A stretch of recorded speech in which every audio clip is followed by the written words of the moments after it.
and thank you to everybody who's joining us online. I'd like to start by acknowledging our speakers today. So we have the Associate Minister of Health, Honourable David Seymour. We have Pharmac's Board Chair, Honourable Paula Bennett, and Todd Stevenson. Before we get into today's event, I just want to do some quick housekeeping. Those of you who are not from Wellington, in the event of an earthquake, drop, cover, hold. If the fire alarm goes off, you need to exit the building using the staircases. So there's one on the left of the lifts and another one on the right of the lifts. And as you go out of the building, take a left and then another left, and we gather outside JB Hi-Fi on Victoria Street. The bathrooms are also in the stairwells. Again, one set to the left and one set to the right, and you don't need a swipe card to get back in to the floor. So the plan for today's event is to discuss the Minister's letter of expectations to Pharmac. Copies are available here in the room and will also be published on Pharmac's website shortly. After the Minister has talked about the expectations and priorities for Pharmac, our Board Chair Paula Bennett will say a few words before we open up for questions in the room and online. Todd will moderate the questions so that those online can follow, as we only have the one microphone here. The Minister will then wrap up at around 4:40 before moving into the foyer to do a media stand-up. Those in the room are free to mix and mingle until the event concludes at 5 o'clock. So that's all from me. I'd like to hand over now to the Minister.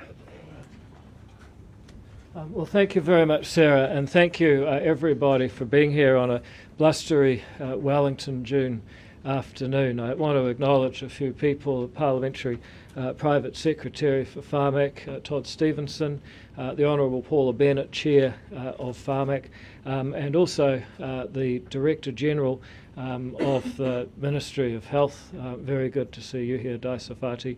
I want to thank many people around this room who have for a long time been advocates for patient groups. I see, for example, Arlene Rayner from the New Zealand Breast Cancer Foundation, and congratulations on a fabulous May raise this year. I see Graham Jarvis, who no politician who's got any interest at all in the pharmaceuticals area has been able to avoid in recent decade, and in the same theme but multiplied by 10.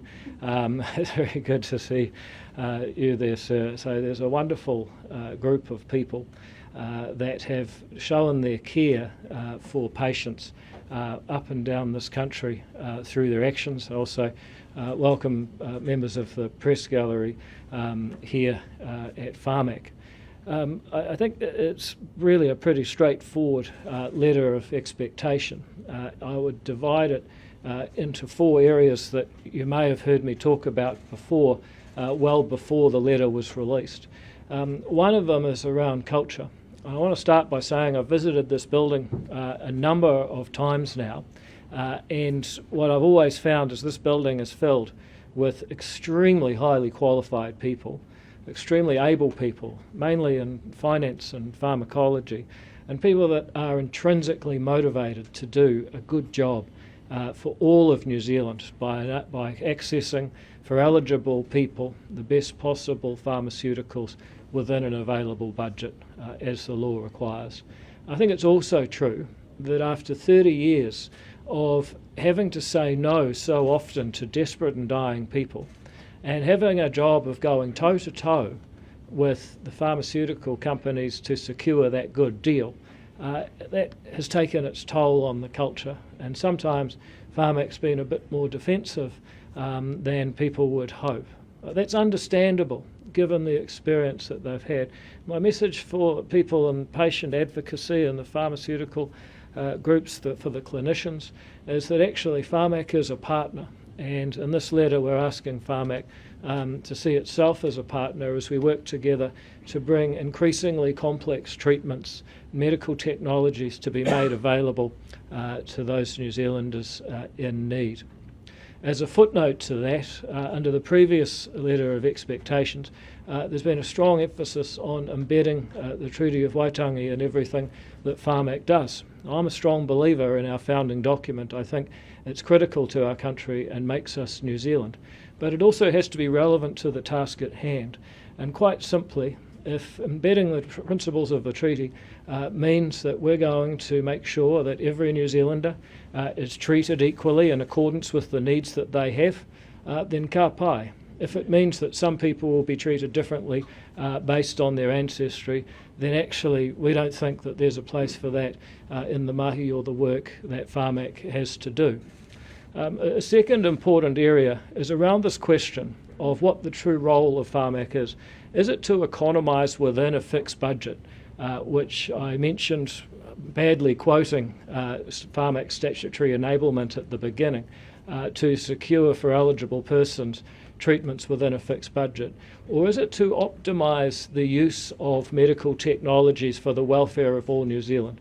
Should we be seeking to increase the amount of money spent on medical technology where it can be shown to make savings in hospitalisation and people requiring other kinds of state support and enabling people to live full lives and pay taxes?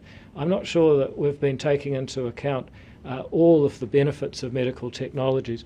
And I think the best way, as a budget minister, to increase the pharmaceuticals budget from here is to get well practiced at rehearsing those particular benefits. There's also a question around the future of devices, and I know among those online are people from the Medical Technology Association of New Zealand.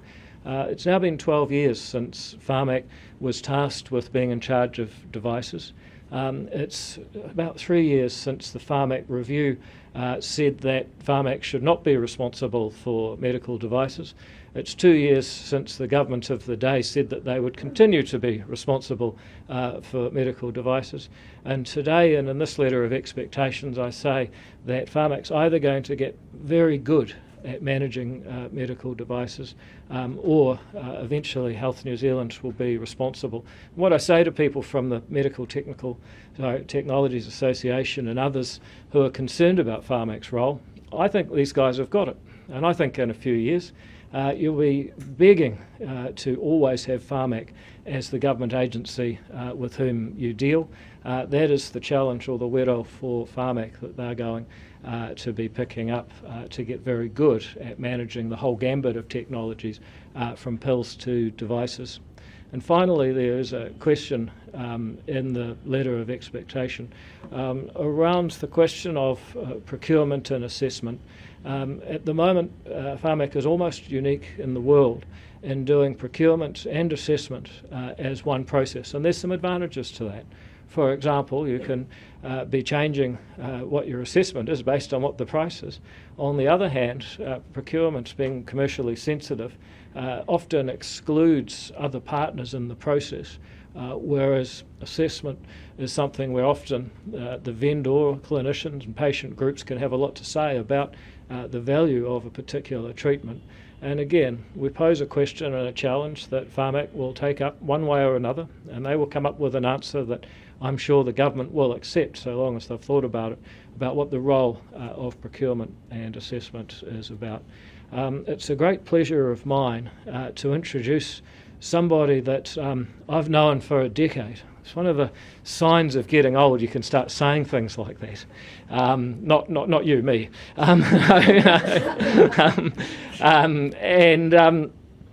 Paula Bennett, I remember when I entered Parliament, was a minister in the key government and one of the architects of the social investment approach. I can't think of a person better qualified to lead Pharmac into a new era of maximising the value of medical technologies and also lightening the culture and creating an organisation that partners with so many different stakeholders, including those in this room. And thankfully, I think it was last December, Paula got in touch and said, I'd really like to do this, which was one problem I could cross off my list, having just lost Steve Mahari at that time. So it's been highly serendipitous. I think Paula is doing a tremendous service. The extent to which she's already getting stuck into the detail is impressive, to say the least. And I think this organisation, this community and this country are extremely fortunate to have the Honourable Paula Bennett as the chair of Pharmac. And I'd like to welcome Paula to say a few more things before we get to some Q&A. Thank you. Thank you. Ina mana e re reo e te iwi I te mautu tēnā koutou, tēnā koutou, tēnā koutou katoa. Thank you so much, Minister, and it is really wonderful to be here. Can I just acknowledge all of you that are showing this interest, all of you that are sitting out there online, that are listening in at the moment. I really acknowledge that the senior leadership team from Pharmac are here. So Sarah and your team, I think it's great that you've got this opportunity to meet face to face with some of the people I'm sure that you are talking with and continuously. Can I acknowledge you, Todd, and the experience that you bring into this role that I think is so vitally important. And it gave me great heart to know that there was someone within Parliament that had your level of knowledge that could certainly help and be a bit of an ear for me as well. So I really acknowledge it and thank you very much. These are exciting times. And I think genuinely exciting times for all New Zealanders if we think about where we can head with medicines and medical devices and the changes that we've got. With all respect to David, he is, he's the acting Prime Minister today. He had a choice of portfolios. When you're that senior and you're needed to form a government, you actually get to choose which portfolios you can have. And he chose Pharmac. Yeah, and he didn't do that for fun. He did that with great heart, and I know that.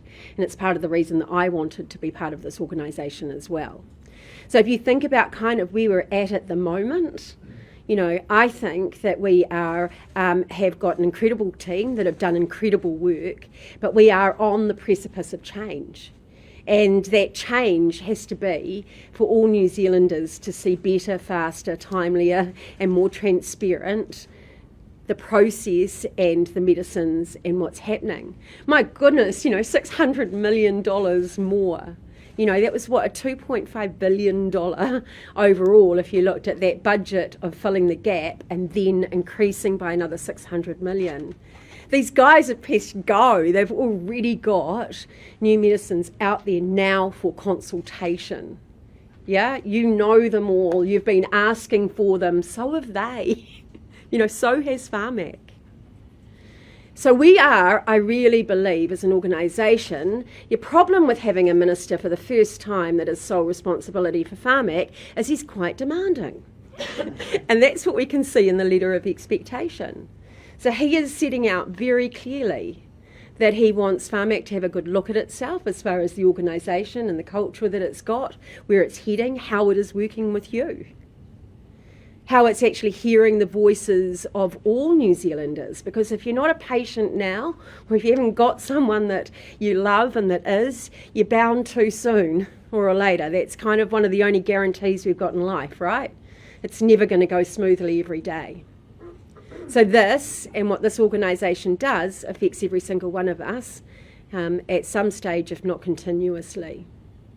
So we've got a minister that wants you. You've got a chair that wants you. You've got an organisation that is open to change. You've got loud, stroppy, wonderful voices that we like hearing, and that we need to work out a way that we work respectively together to make sure that we are now fully embedding and implementing the kind of changes that we like. And we've got social investment. I know for a fact actually that the Social Development Minister is turning her attention very much. She got through a budget process, she's been out there doing that. I think the next 6 months for her will be very much focused on how she can deliver differently for New Zealanders. And we at Pharmac can very much be a part of that. We just need to look at some of the medicines and drugs that we've been funding more recently in the last year or two and see that there are fewer operations needed, fewer hospitalisations, a better quality of life for those that are receiving them. And just in that very respect, you can see the savings that are happening, not just within health, you can see that extending further than that into productivity, people staying in jobs longer, living better, healthier lives. And that's an all-of-government response that can actually have a significant impact on how people move. So I'm absolutely delighted, David, that you've put that in the letter, and that's where we kind of head to, I think, as we're looking at what we can do and how we can do it. And that will give us our own set of challenges. What I do promise you as I stand here is that we will be listening differently. We will be thinking about how the funding process is and how we work our way through it. We will be standing up and justifying some of what's done and how it's done. But what I've been struck with in the very short time, so the couple of months that I've been in the role, is that this is an organisation that wants to do better. And certainly wants to look at how it can deliver the right kind of medicines for New Zealanders. So thank you very much for your interest. Thank you for your advocacy. Thank you for giving a damn. And I look forward to continued conversations and working with you over the next coming months and the next coming years, hopefully. Thank you. Right, I reckon we should give everyone a clap, shall we? You're going to stay up here? Yeah, and get... So I'm going to facilitate questions from both in the room and online. So I think if you're online, you've got a question. I'm assuming they type it in and there'll be a message to me. But do we have any questions here in the room for a start for either the Minister or? So. Thank you. There's no question that the letter of expectation represents intention for significant program of reform, but it's silent on timing and timeframes, the pace of expectation. Can you share some insight into how you think that will play out in your expectations on timing? So just 1 second for the people online, just to repeat, the question is around the timelines of implementation around some of the elements of the letter of expectation. Yeah, there's different answers for different parts of the letter. So up front is culture. That's something that is never finished. It's continuous improvement, as Paula likes to say. There's other aspects such as the way that we change to the way that we budget. We want to be making the proposition to the Minister of Finance, within a year, really by the end of this year, when the process of Budget 25 is getting under full steam. We want to be able to say, well, actually, we think giving more money to Pharmac could make savings elsewhere in the health system and other areas of government departments. So that is necessarily on a very tight time frame. Issues such as the medical devices dilemma, if I can call it that, that's between 1 and 2 years, because at the moment the database is nearly there. It's promising it can do some good things. We need to give it that year to 2 years to prove itself. So it very much depends on the issue. But. Yeah, and some of it's the Minister's asked for quarterly reporting. So we are working out what that looks like, what we measure that against. So it's fine to report a quarter on quarter, but are we, what's the improvement and how do we prove it, and where's that kind of engagement? I know that his expectations are around, as you say, that quarterly reporting that he's put in there. But I need to be sitting with him early next year and showing that at least there is a very clear guideline of what the program of work is, what those measurements are, and how we're progressing them. I've got a board-only meeting next week. That's where we're getting into the depths of the letter of expectation, and within the statement, the SPE we're also reporting a bit back at it, but we're going to be writing to the Minister within the next sort of 2 months and outlining how we plan to engage in the different elements of the letter. Any more questions from in the room? Oh. Never had one. It's always either 0 or 100. Don't think we've got anything online yet. Oh, here's one. Sir. Chris Higgins, Red Disorders New Zealand. I guess my question is quite small in the total scheme of all of the reforms and intentions that have been expressed, and we certainly support those from the point of view of our organisation. But there's one little line in there, point 18 I think it is, which talks about the rare disorder strategy. And it says that Pharmac will participate in the development of the rare disorder strategy. The rare disorder strategy is going to be released before the end of the month. So the development has happened, and we're hoping that we can interpret that one sentence as being involved in the implementation of the strategy. Yeah, I mean, first of all, we acknowledge the inherent challenge for rare disorders, both with pharmaceutical companies developing the treatments and Pharmac funding them. and yet our commitment to continue viewing rare disorders as an important component, although a distinct component to Pharmac's work, that remains, and that, as you say, will carry on through the implementation of the government's wider strategy. I think it was important to acknowledge in the letter that the challenge is slightly different, but no less important for the very significant number of people who among them have quite a large number of illnesses and challenges. Thank you. I suppose I'd just add to that we're very, very cognizant of rare disorders, and there can be, with all respect, so much that is in such high need and so genuine in it that we have to make sure that we are keeping, which can sometimes we can be criticised for at Pharmac, I know, that we're perhaps not narrowing in enough, but the need is great, and looking broadly and acknowledging the individual, the rare, as well as some of those that are more generic across our population, and looking at that as well is something that we certainly take seriously and want to continue and perhaps look at some of that implementation without a doubt. Oh, now the questions are flooding in from online now. Oh, you see, they can say keyboard warriors. This is great. No, well, thank you for people who are submitting this. I think this is one for, I don't know who this will be one for. Will the quarterly reports to the Minister be published? They are now. Yeah, some of them are now, but the more specific questions of what the Minister is asking for will be, yes. Great. One of the key issues, especially with those waiting for drugs, is for them to be funded is speed and, other than speed and accountability, or is speed and accountability. How will the outcomes of the letters be explained to the public, and will the decision processes be more transparent? Yeah, I suppose to be fair, that's a work in progress. So working out exactly what that transparency means, and I mean that in a way that's meaningful to you. So if I just sit there and determine what I think transparency looks like, then that's not true collaboration and consultation, right?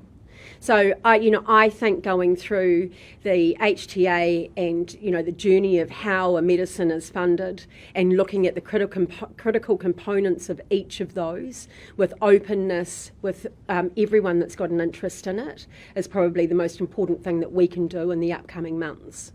And so we've been working out the way that we can do that so that we can look at. But I know that the team, who are pretty blimmin' awesome, have been sitting there and look at what they've got out in just the last few weeks as far as medicines for funding. What they needed was the funding. They'd gone through the OFI, they had them sitting there. Some of them are faster than others. Don't think everything's coming out in a list that's nice and orderly, because sometimes it's that you've already got a contract there and you can actually add to it by funding something else while you're in negotiations.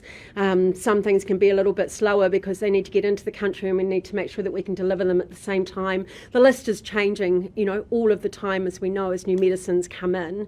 So in that respect, I think being able to talk more openly, but I'm not going to sit here and define what transparency and collaboration looks like, because if we don't do that together, then quite frankly, I'm as bad as anyone else, right? Well, one around so I'll just come back to it. I'll just do this quick one here because it's an interesting one. One around the statutory objective. Obviously, the letter talks about that. What's going to be the legal process for looking at Pharmac's statutory objective, and what entities are responsible for that? How will stakeholders input, etc.? It's kind of one part for each of you, probably. Yeah, well, in a way, the answer is simple. The Ministry of Health gives policy advice, and I can get Cabinet to agree. Then we can introduce legislation to Parliament and change the law. I think the more interesting question is when and how. If I look at the last 9 months, basically we've gone through a budget process, and then we kind of went through a second budget process, and that has preoccupied a lot of the policy work in relation to Pharmac and MedSafe, for that matter, over the past 9 months that we've been in government. From the third quarter on, we're going to be asking the Ministry of Health, well, realistically, how are we going to do this? How are we going to build in our budget process, or our budget bid process? And that's when we start producing the outline of what statutory change might look like. So it's basically about to start, is the short answer. Great, and we had one question over here. Libby Burgess from Breast Cancer Aotearoa Coalition. Really pleased to see that you're looking at separating HTA, so health technology assessment, from purchasing. It's a unique approach that New Zealand has had, and there's a perception that the assessment of technologies of medicines has been contaminated by that purchasing role. So what lies ahead in terms of looking at that, making a work program for that, perhaps looking at international standard to develop a model that will work better here? Yeah, I mean, as I say, it's early days for me at the moment, and with the letter, so not just that, but part of my kind of initial thinking is that we can break down parts of the letter. It can almost go into kind of 4 different sections, as the Minister indicated, and then look at getting some independent advice potentially on some of it, looking at international models and kind of breaking that down, and then giving advice to the Minister on kind of what we think, and doing that in a way that everyone can kind of have a say and have a look. You know, I see merits in how it's currently done, as well as obviously complications and things that can be done differently. But I equally see the savings that are made, and in that respect it means that we can then get to fund more medicines. And while within the current law and under the current Act as it is, that's how we get to deliver more medicines to New Zealand as well. So we're going to work our way through it, we're going to chunk it down, we're going to get the right advice, we're going to look internationally, and but you know, I can tell you with the same level of funding, we would be funding the same level of medicines. I've got a one for you, David, which in your role looking after MedSafe, actually, because someone says it's great, that obviously it's great having this more money for Pharmac, etc., but has the government given any thought to additional resources to MedSafe? Because obviously the approval of medicines and medical devices could become a bottleneck. If you've got any thoughts on that? Well, our starting point is how can we make the process simpler rather than give them more money to do what they've always done. So at the moment, Cabinet is considering quite a number of what you might call simplifications that will make it easier for MedSafe to approve things. We've already had a change, which we have to credit the previous government for, where Pharmac and MedSafe can assess the same treatment in parallel. And then the next thing, which all 3 parties in the current government were committed to, is this rule of 2, where if a treatment is approved by 2 comparable jurisdictions, then it must be approved within 30 days.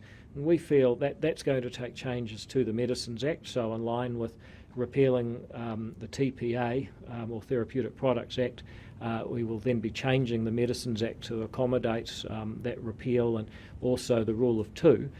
So our view is, before we put more money into a system that perhaps is a bit slower and clunkier than it needs to be, we're going to streamline MedSafe's processes, largely by increasing our trust in the judgments of foreign jurisdictions.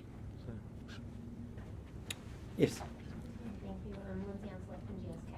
Talking about money and resourcing. Going through the letter, it has a significant amount of ask for Pharmac, and I just wanted to ask, I guess, from both your and Paula's perspective, whether you think that Pharmac is resourced appropriately to carry out this level of reform that would be slim at the moment. So the question was in the room about does Pharmac have the necessary resources to do the reform outlined in the letter? Yeah, it's a lot, and I've got to be honest, since the very exciting news of new funding, the team haven't been running, they've been sprinting, you know, and I'm just so impressed with the work that's going on and within that team, and then the support that's going on around them within the staff at Pharmac. They are just working incredibly hard. There's no doubt about it that there will be a lot of work in this, and so, you know, we will make do because we have to, and that we will work within our budget, but it will be interesting to think about what that work looks like going forward and how we present that to the Minister. Yeah, look, I think it's a fair challenge. I think Pharmac is actually quite a lean organisation on the side that is processing and doing the work, as opposed to the actual funding for treatments. And of course, you know, in the coming year, we'll certainly entertain budget bids to say, well, you know, is there justifiable cost where you can add value and do things better? But that's part of the whole spirit of, well, if you can demonstrate that pharmaceuticals and treatments can actually save New Zealand elsewhere, then I think we can actually justify more resource, and that's going to be the challenge that we're laying down. I do have one more from online. Is there an intention to involve patients and consumers earlier in the Pharmac processes? I mean, the short answer is yes. Looking at with different medicines on how that might happen, making sure that we're at the moment staying true to our contracting and how we do that procurement side as well, because it is how we work. So I think the first instance is that we're sitting down with a relatively small group that is prepared to put their hats on and work hard and work respectively, and let's go through the whole journey of a medicine sort of step by step and unpick why it is like it is, what can be done differently and how we work consultatively with it. So I can't give you a guarantee of when and how, because often it is about the procurement, but I can give you a guarantee that we're up for change and that we want to have a solid look, and we don't want to do it alone, we want to do that with you. Right, I think that, unless any other... Oh, yes, one more question here. Well, now, where would you see it as the place for assessing new technologies like CAR T-cell therapies and genomic testings and other things that are coming down the line? yeah, I think, oh sorry. I was just going to say, the questions about new technologies like CAR T and genomics, where should they be assessed? Yeah, I mean, it's interesting. You can even look at that, the Pharmac model, and that for that application, it's that you have to get an application, right, and the process of that goes in. And it was one of my first questions was, why aren't we more proactively doing things? And it's in some respects it's because we just can't find everything we want to. But when you look at the horizon and what's coming, and for what we can be able to do at home, for what's going to keep us well, I'm kind of delighted that Health New Zealand are doing a whole lot of work on horizon work at the moment and what that looks like, and so we certainly want to be a part of that, and Sarah's indicated that it's an important part for us as well, but then when we start really unpacking that HTA, that will be a part of it. Right now we passively sit back and we wait for an application to fund a medicine. And I'm not going to say whether that's right or wrong, it's just what happens now. So if we're being really true and looking at what and where and how we do that process, I mean, the first one's going to create us some nice challenges to start with. I'd like to link to the health targets. I think that's great. Improved immunisation is obviously a key health target. I think it's great that you called out improving child immunisation rates, and I think that's really important because we know they've dropped. I wanted to understand a little bit more about adult immunisation rates, because obviously we know in terms of societal benefits that's really important. Would that be something that you're focusing on as well, adult immunisation? So the question's just relating to the government health targets as they're outlined in the letter, but specifically about adult immunisation rates, and is that something Pharmac will be focusing on? Yeah, Di or Sarah might be much better to talk to that. I can tell you though that we've just certainly got a good portion of the budget which is around vaccines, and so we're making sure that we're delivering what is needed, working alongside. But if you're comfortable, come on up. Thank you. Thank you. Does everyone know Di? Sorry. Diana Safati, Director General of Health, just in case you don't know me. So yes, vaccinations is a real focus at the moment. We are interested in both adult vaccinations, so particularly at the moment in this season we're looking at flu vaccines, COVID vaccines, but we are particularly focused on childhood vaccines at the moment because we've got dangerously low rates of immunisation for, in particular, measles. So we are at substantial risk of a measles epidemic. So we're really wanting to get those up as soon as possible, because that does create a risk for our babies. So that's a really sharp focus at the moment. So that's Ministry of Health and Health New Zealand is leading that work.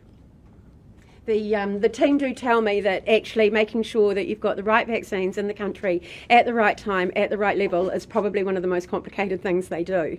So you've got to have enough in case there's this big uptake, yet if you've got too many then they go off, and so that's a waste of money as well. And so these incredibly smart people are sitting there and doing assessments on almost a daily basis and working out what we need in this country, what we think your behaviour might be in a couple of months, working with Health New Zealand Zealand on any campaigns they're going to be running so that we can actually deliver to it, and then not wasting a whole lot of medicine because there hasn't been the uptake. So, we saw it with COVID-19, we've seen it with different medicines.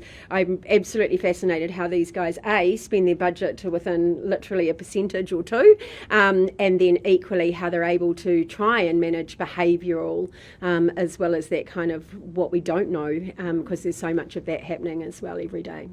Thank you. I think we good? Yeah, I think we'll finish there. If there are any questions that didn't get answered, Graham, sorry. Oh. Currently on my reputation, See. I've got a question for both of you.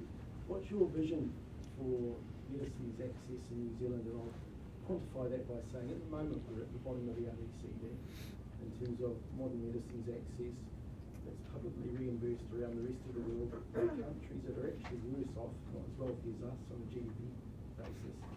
So what would success look like for you in 5 years around medicines access for New Zealand? Moving up from the bottom of the OECD, so we're not next to Hungary? Yeah. Oh, you tell them. So the question's just around medicines access and how we rank against other countries, which is pretty low at the moment, and what the vision of both the chair of Pharmac and the minister is for that. Yeah. I mean, it's a big question for someone, 8 weeks in the job. I refused to answer it a few weeks ago when someone said, what would I measure myself against in a year's time? And I was like, I'm not the politician, I don't have to answer that anymore. But I didn't take this role on to eat my lunch. I was going to use a real Westie colloquialism then. And so in that respect, I've come to make a difference. And for me, making a difference means that we are moving and that we're certainly providing, more medicines, improved medical devices to New Zealanders. I'm really interested in that preventative space. I am very interested in the technologies that are coming up and where that kind of takes us. We are a small, smart country. Yeah, that has the ability in the past in so many different areas to almost be a little bit of a testing machine. We want the medicine companies to come back and talk to us about more of the trials and how we take some of the risk sharing and how we work quite differently in that way as well. And if we are resetting, and this letter of expectation is telling us to, then that's where I think we can have quite a different conversation and see it improve over our continuous improvement. It's not going to happen overnight. I'd look at the wider challenge. At the moment, already in our health system, people are under a lot of pressure. There are so many patients, so few clinicians and beds, the numbers don't add up. And demographic change in the decades to come is actually going to make that much harder. I think the only way that you square that circle is to get much smarter and better at using technology. And as you have pointed out many times, when it comes to pharmaceuticals, we're not just at the back of the pack is way over there, and we're sort of lagging it by an enormous distance. I think that the vision should be a country that uses medical technology to have the best healthcare it can possibly afford. At the moment, I don't think we're doing that. That's why changing the way that we budget and changing from economising on a fixed budget to optimising the use of technology is so important. That's why partnering with our friends around the world and in New Zealand is important. That's why having a med-tech industry in New Zealand and feeling welcome in New Zealand is important. If we do all of those things, then I think we can solve one of the biggest looming problems that we and many Western countries have, but we've got to get better at using medical technology. That's one of the reasons that I was keen to get involved with Pharmac, because I see so many bright people led by Sarah, so much potential, and yet we haven't quite been hitting it. Now with the people in this room and beyond, there's an opportunity to do just that. If there's any outstanding questions, we'll endeavour to answer them and get back. We're going to have to close up there. David, are you going to make a closing statement, or are you just going to... Oh, that was it. That was it. Thank you. So the minister's now just going to go off and do his media stand-up, which was a great closing statement.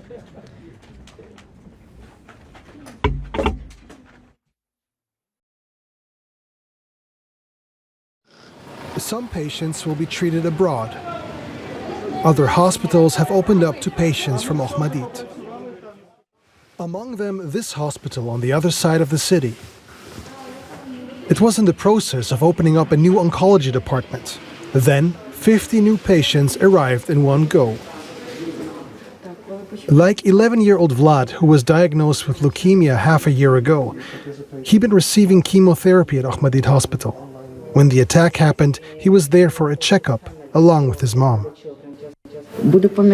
I will remember my child's reaction to this event for a long time. When everything was falling, when everything was exploding, it was absolutely terrible. These sirens sounded everywhere. Then the fire alarm rang. It was very scary. Vlad and other children were transferred here this same day. He should receive a bone marrow transplant in the next few days. I'm in control. I don't cry. I don't get upset.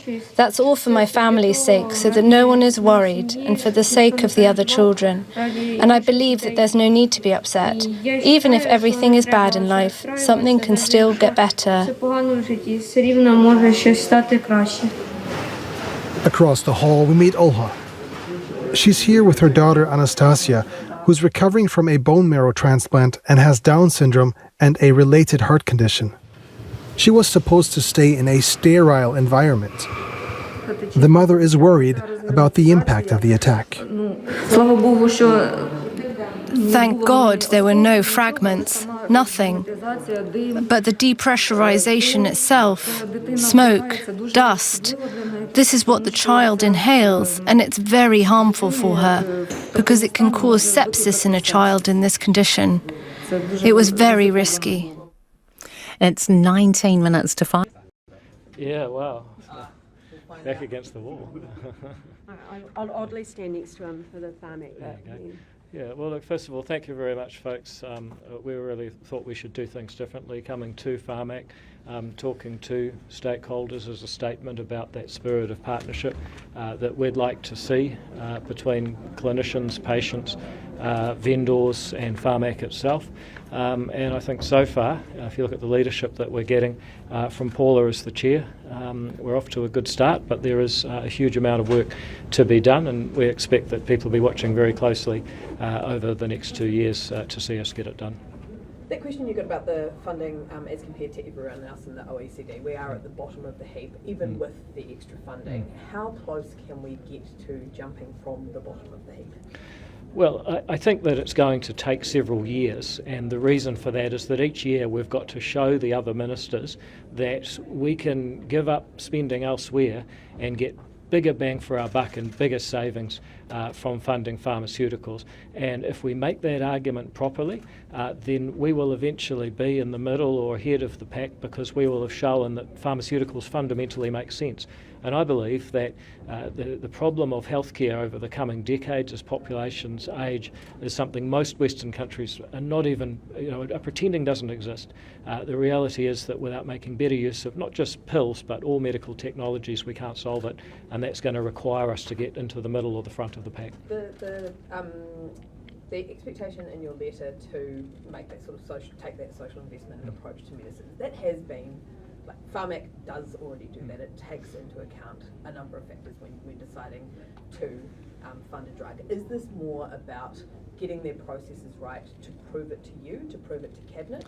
What is that for? Yeah, it's about making sure that we can make the case in the budget process in order to get more money for pharmaceuticals. It's really about making better budget bids. I'll give you an example. Since Trikafta was funded, this wasn't necessarily the goal, but there have been almost no lung transplants. Lung transplants are hugely expensive, one of the most brutal surgeries a person can go through, and they often only last about 5 years. If funding Trikafta saves that, then that has got to be good for the taxpayer. And I come across example after example, I have for years as a local MP, where we simply aren't factoring in the savings that could be made at an all-of-government level. Sorry, but I was going to say we perhaps more look at the pressures within the health system as opposed to the actual savings. So we certainly savings is one of the elements that we look at, but not so much for an all of government, if you like, or an all of health. So in that respect, the savings are more so that we can spend more on other medicines, because if we save there, it means we can spend more here. So this is quite a different model of looking at how we look at those savings and seeing taking them across wider than what they do. I know it is an innovative approach because it's the first time we're doing it, but it seems kind of common sense to do that. And you mentioned culture in there. Do you have the right leadership team in place to implement this change when we have had such a culture at Pharmac where patient advocates do not trust the leadership, patient advocates feel bullied sometimes by the leadership, and they have been running the same show for the last 6 years? Well, my role is to set the letter of expectations, get the money in the budget and appoint the board. I would never undermine the board and its appointment of the senior leadership team. So I'm going to have to leave Paula to answer that. Well, it is their role. Do you have confidence in the leadership? Yes, I do, because the board have confidence and therefore I do too. I'd just say there's a new show in town. You know, there is a new government who has laid out very clear expectations of what they require, and it's quite unusual to have in the first page of a letter of expectations around organisational culture and the change that's expected. So we're not sitting here with our heads buried in the sand thinking everything's perfect, but with a new minister, a new government and a new chair, there's very clear expectations now, and we need to work our way through how that's implemented within the organisation. And I think when the responsible minister says, look, you're very good people, but you're a bit defensive, I think that's pretty clear. But can that trust be built? You know, we've had emails out in the public of disparaging comments from Pharmac leadership about cancer patients. How can that trust ever be rebuilt? Well, that's going to be a matter for the board. And I have confidence in the board, and so long as they have confidence in their team, then I'm backing them. Yes, we can. We can change it, and we will, but we're going to have to prove it. So, and that is going to be step by step. You can't just, you don't just get to stand there and say, I've changed, trust me. That means we're going to have to prove it with our actions and how we interact and how we work with others. So as an organisation, that is pivotal. So what kind of runway, I suppose, are you giving Pharmac to be able to make significant gains in that regard? And Paula, how long do you think that's going to take? Yeah, I don't think it's going to happen overnight, and I think we're going to have to prove it, and I don't think it's going to be perfect because we're dealing with people, and we're often dealing with people who are at their most vulnerable and their whānau, and so in that respect, I think that we need to be realistic about what we can do. But there's only one way that we move forward, and that is being open, it's being transparent, and it's being respectful, and that is an absolute clear expectation. Done in 5 years? Could you make significant change in 5 years? Oh my goodness, I'll be making significant change well before then. So, how? Yeah, well, look, I can't put a time on it right now. I've just got the letter, and so I need to sit down and go through that, and I don't want to make you a promise that I can't, but it's certainly not going to be years and years. I expect to see change, quite frankly, from today. Yeah, I mean, in fairness, these guys set out a statement of performance expectations in response to the letter. That's the way these things roll, and that will set out some timeframes, but I think they should be given the time to do that. Minister, you mentioned... Can I just follow on that? How would you describe the temperature in Cabinet? I presume there's been discussions around this new approach in terms of funding, to look at the long-term benefits. How would you describe the temperature with your Cabinet colleagues around committing further funding on that basis? We'll put it this way, I don't have to take a letter like this through Cabinet. Ministers can just write them, and they do all the time. But I took this one through Cabinet as a separate item because I wanted it to be discussed, so Cabinet know this is coming. Nicola Willis is very committed to the social investment approach. The challenge for Pharmac now is to show the numbers. So there's agreement across Cabinet, you would say, across the coalition parties, there is agreement that this is the right way to go? This letter is endorsed not just by me, the Minister, but by the whole of Cabinet, so yes. You mentioned Pharmac being a very lean agency, and Paula, you said this is quite a demanding letter of expectations. How much pressure is this going to put on them, and are you open to adding more resources and staff to the agency? Yeah, I mean, that's up to the board to be managing and making sure that we are putting in a budget bit. We do run a very lean operation. Every penny that we've got, we try and put into medicines, and then we've got a separate operational budget. We did get a little bit more in that with that 600 million, otherwise we couldn't have delivered on that. So we're making sure that we can deliver. I'm really confident that this is what they get out of bed for. is to actually fund more medicines for New Zealanders. So actually, as much as this place is under pressure, it's absolutely buzzing as well, and feeling pretty good about itself. But we'll probably be knocking on the door next year to sort of see how we can then get forward and look at how we run. I think sometimes these things have their own energy. I mean, all the feedback I've had from Sarah and people who work here since the recent injection of cash is that these guys love going out and buying New Zealanders more medicine. What they don't love is having to drive hard bargains and economise all the time and work out what to cut or what to save money on. So at the moment, I think they're very energised, and that's given them its own momentum. How easy will it be to be more transparent? Because you mentioned in there, often you are negotiating with drug companies, or you're arranging deliveries throughout New Zealand. You can't always be, Yeah, it's not going to be easy to be, as transparent as a lot of people want us to be. So I think the first thing we need to do is sit down and be really honest about that, go through and challenge each other, right? So if I just sort of say, well, it's because we contract at the end, and if we say too much too early, then it means that we can't do the procurement the same. Well, that's just me saying it. Let's sit down with stakeholders and be challenged on that and test some different ways. We're looking at rapid assessments at the moment for some that are very obvious that should be done, that won't be going through every step of the process, because we have got the ability to actually move faster. So, look, I'm not going to say it's easy, but we're up for the challenge. And I think that in a lot of cases we will be able to do it differently, but there will be some times when we just can't. So just on the treaty, the expectation you've laid out, you said in there something to the effect of, if it's evidence-based, go for it, but if it's ancestry-based, let's not. Why did you feel like it was necessary to drop that clause when all that clause was really doing was asking them to make it evidence-based? I think Pharmac has burnt a lot of energy trying to fulfil this commitment to embed the treaty in everything that they do. We're being very clear that they have an obligation to serve every single New Zealander based on their need. Once you're committed to doing that, you don't actually need anything else. So was considering the treaty leading to bad health outcomes?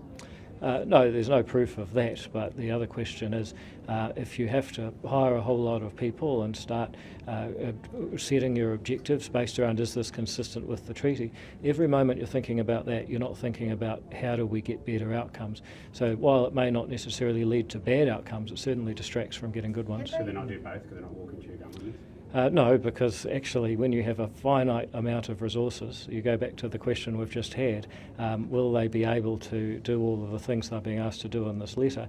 Already the suggestion is maybe there needs to be an additional budget bit. How Minister, will your new approach help Māori health statistics in the Māori and Pacific? I think it's going to help all people's health statistics in the same way, and that is that we're prepared to fund more where we can prove that it's more efficient than other types of government spending. We're going to have faster assessments, greater empathy and consultation of patient groups and clinicians. All of those things help everybody. So ethnicity won't be a factor in that determining? Sometimes it can be. There are some illnesses and some treatments where ethnicity is actually a factor. I mean, diabetes is one people often talk about, but there's also a lot of things where people have an illness due to factors that affects some Māori and some non-Māori, and doesn't affect some Māori and doesn't affect some non-Māori. So we've got to be open about the fact that sometimes ethnicity is a factor, but sometimes it just isn't. But you've been highly critical of that in the past, of them using ethnicity in order to allocate drugs around things like diabetes and vaccines. You call it a racial lottery. Now are you saying that you are comfortable with it? No, I've never been critical of using ethnicity as a variable where it is relevant.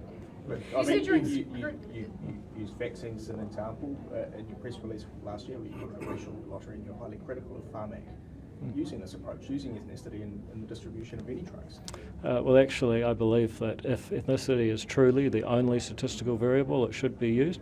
Diabetes is one where it happens to be a fact because of genetics. On the other hand, I also just made the point that sometimes there are Māori people who are afflicted by something and Māori people who are not. Meanwhile, there are non-Māori people who are and non-Māori people who aren't. And the question, well, no, I mean, I don't know if I could make it simple enough for you, but the facts are that sometimes there are afflictions and variables that are independent of ethnicity and have better predictive power, and we should use those. Very occasionally, ethnicity genuinely is the only relevant variable. And if you doubt that, I mean, this is not actually an unusual idea. One of the people who agrees with me on this particular way of thinking is Peter Davis, and you can read what he's got to say on the Herald about it. Do you think that there are other ways to, because I guess if you look at statistically, there are a lot of Māori that are disproportionately affected in most health statistics.